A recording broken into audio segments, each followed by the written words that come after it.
still in the game. Somebody's pulling your chain. About 22nd century science.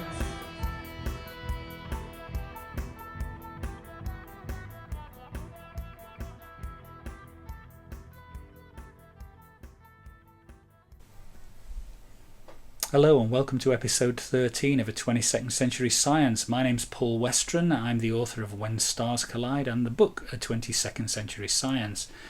This is the video blog or podcast or whatever you want to call it that says astrology is not what you think it is. Today I'll be revisiting episode 5, which is where I introduce the idea that life progressions give us insight into the moments of power in the human conscious experience. As was noted using the life of Winston Churchill from birth to 1944, moments of power are those moments when our will, symbolised by the progressing or natal sun, and our method, symbolised by progressing or natal Mars, coincide via a major astrological aspect. That is, a conjunction of 0 degrees, a square of 90 degrees, a trine of 120 degrees, or an opposition of 180 degrees. And remember, an aspect is like an edge in graph theory. It's the relationship of two entities which we treat as an entity in itself. It appears major aspects are very important in this scenario. Today I'll be recapping the dictators and war leaders mentioned in episode 5, and I'll be adding some contemporary leaders. One of the questions I received since episode 5 was, what about Trump? Another one was, what about Putin? So I'll be covering them as well today. Another question I received was, how common are these aspects in life? So I've done something like a photo mosaic of the graphs in the life of Augusto Pinochet, who is an outlier in this respect, as he did not experience a Sun-Mars progression when he took power in Chile in 1973, and also Vladimir Lenin, who experienced one of these aspects in his life when he was quite young. So let's take a look at these graphs. I've changed the graphs slightly. I'm using graphs from the Quando 3 site today. I'm not using my preferred handmade ones, which I make using Excel. The graphs I'm showing today are all application generated, except for one. Okay, so we're looking at life progressions again. This time I'm using different graphs. These are slightly more accurate. They are computer calculated. Here we have Joseph Stalin, and we call this a time to take action chart. This is the Sun-Mars again. Natal Sun progressed Mars conjunction in 1922. Stalin was appointed General Secretary of the Communist Party of the Soviet Union in March 1922, and he forged himself a power base in May 1922 while Lenin was in semi-retirement, and he was made Lenin's successor in 1924. In around 1936, Stalin engaged in what was described as a great purge. He got rid of many senior army officers, senior military officials, and many of the intellectuals in the Soviet Union at the time. Benito Mussolini, he gained power after the March on Rome in October 1922, enjoying wide support from the military. He was appointed Prime Minister and went on to create a totalitarian regime. He partnered with Hitler, and he was eventually hanged by communists on the 28th of April 1945. What we see here is a square aspect, becoming exact around the time that he took power in Italy. Francisco Franco, he took power in Spain in around 1936. In this instance, it's a trine aspect. Now, Franco stayed out of trouble, generally, and he died in 1975. Winston Churchill, if you go and watch episode 5, you will see that this is a rare moment in his history when he had a Sun-Mars trine between the years 1940 and 1944. Dwight Eisenhower, he had his moment of power during the war. So between the years of 1940 and 1945 were his most powerful years. He became President of the United States, but he was certainly not as powerful then as he was as Supreme Commander in Europe in the 1940s. Now, this is an interesting one. Adolf Hitler took power before this Sun-Mars aspect came into orb. A couple of years before, in fact, or a few years before. But this aspect is actually repeated in the charts of two other world leaders at the time. The important the important thing here is he died in 1945 before it became exact. But it moves into orb pretty much at the same time as the outbreak of war. Ugatesh was born the day after Hitler, and his moment of power begins in 1940 when he is elected president of Peru. He was one of the first leaders in South America to oppose Hitler. Antonio de Salazar, he's born 8 days after Hitler, and so his aspect becomes important 8 years before Hitler's. So in 1932 he became president of Portugal, and that's just at the point when this aspect is coming inside the 2-degree orb. FDR, he comes to office in 1932, but the power of a war leader comes around 1941, which is under the green line here, so he's within the orb.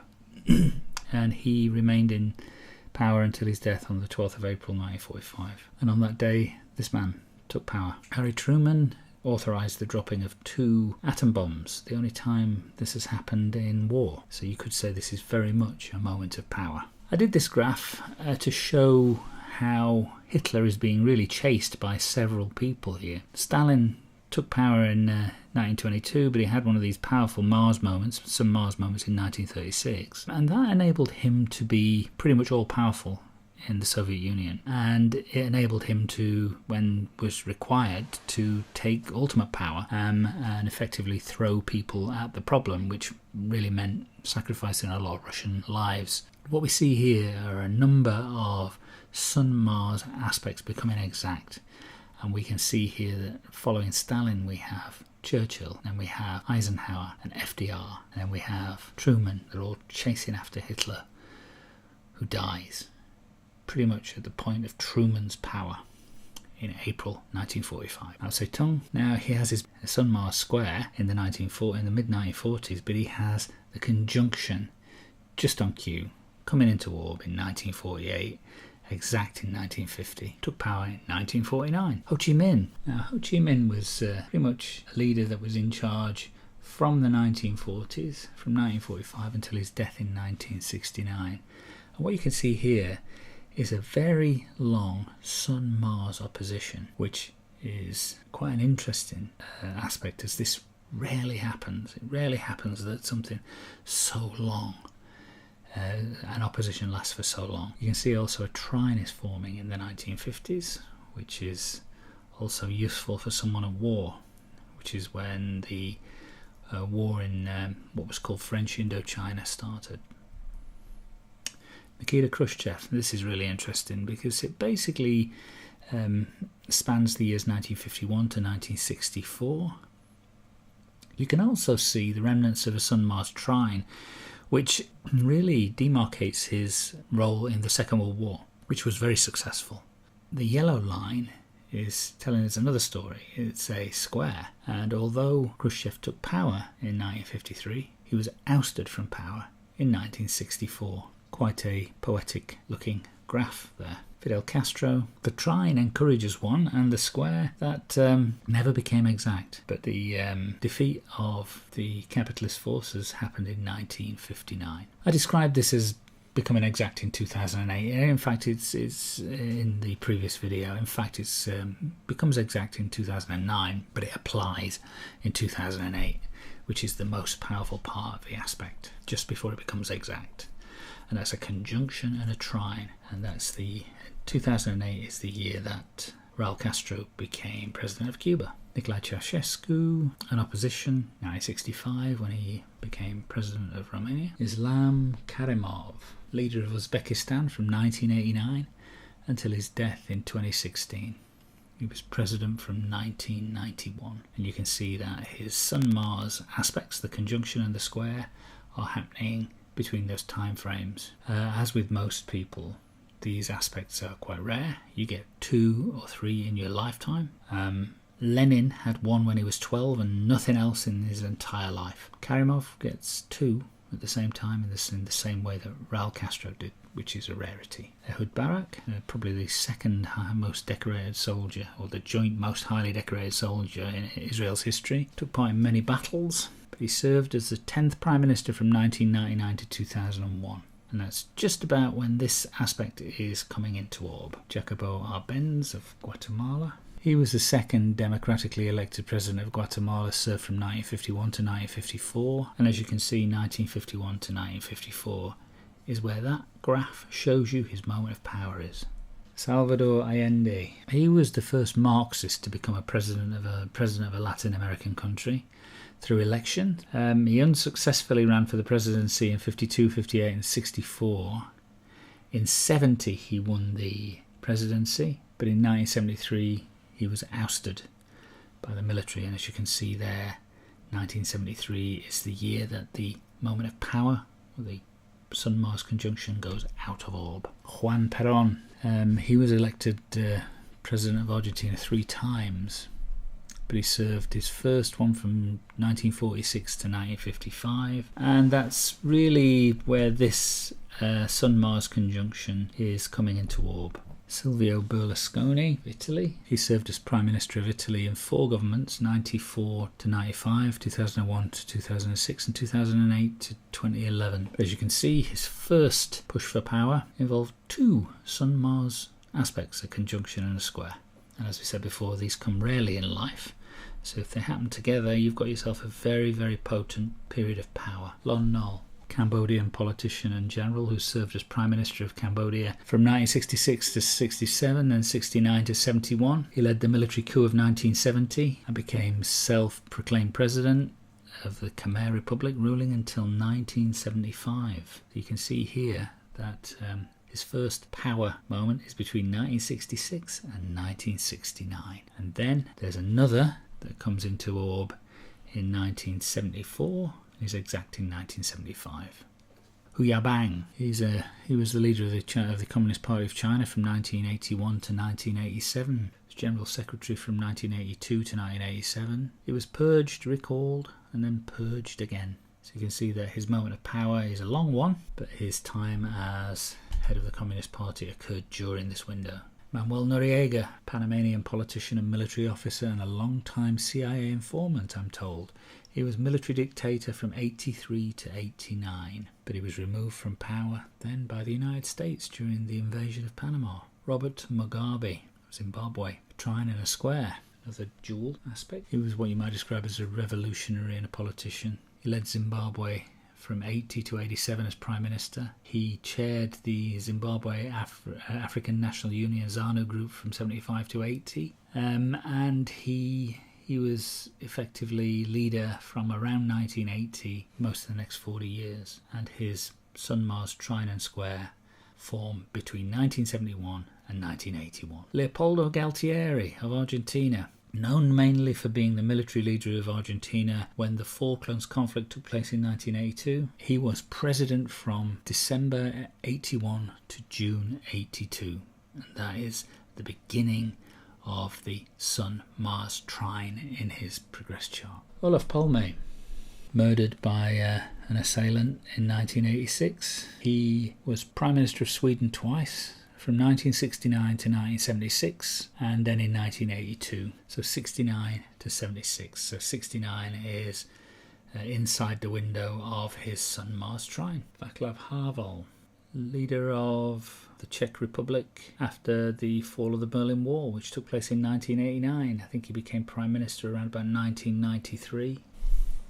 Hamid Karzai, President of Afghanistan for almost 10 years, from December 2004 to September 2014. As you can see, 2004 is inside his Sun-Mars conjunction window. Frank Bainimarama of Fiji, long-lasting Sun-Mars trine, Prime Minister of Fiji from 2007 to 2014. He was acting in office in 2006. Also was in office briefly in 2000. Emmanuel Macron assumed office on the 14th of May 2017 at the beginning of a Sun-Mars opposition, a rarity, oppositions.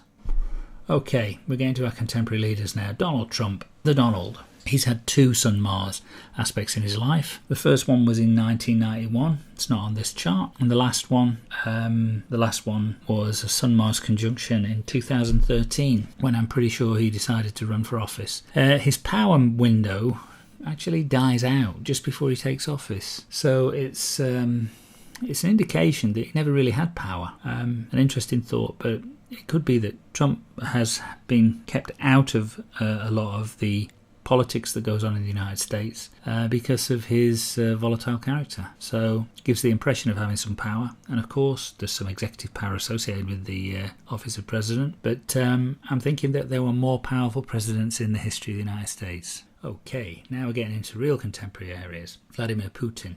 You can see here that he's had two Sun-Mars conjunction and a Sun-Mars trine, and the conjunction took place between 2014 and 2019. And then his second and his last major power window takes place between 2023 and 2027, and it's exact in 2025. So his moment of power is in 2025. However, this is Vladimir Zelensky. Zelensky's moment of power, his Sun-Mars trine, is immediately after the same period that Putin's moment of power is.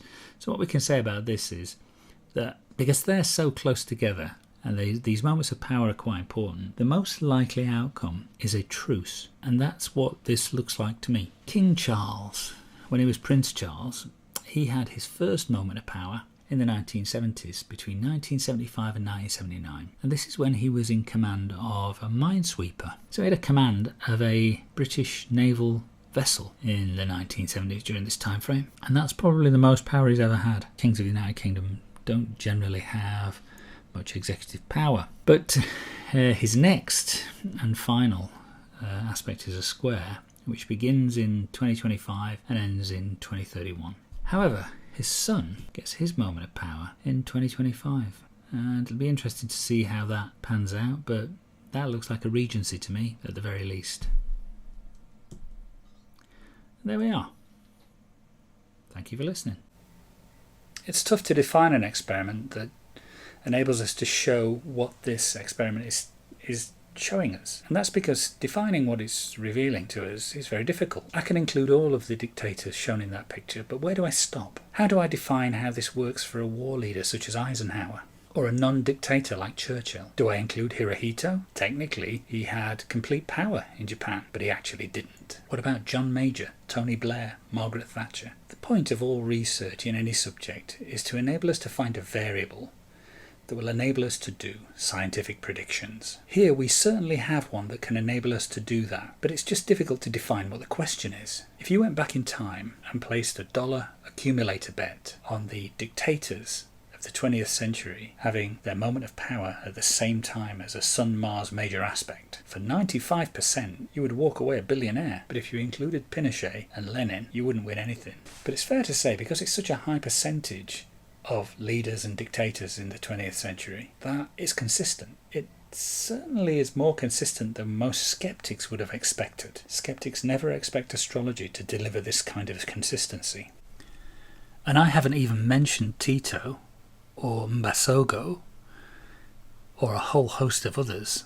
Let's look at what some skeptics have said about astrology. Astrophysicist Brian Cox said astrology is bollocks. Neuroscientist Sam Harris said all we need are words like reason and evidence and common sense and bullshit to put astrologers in their place.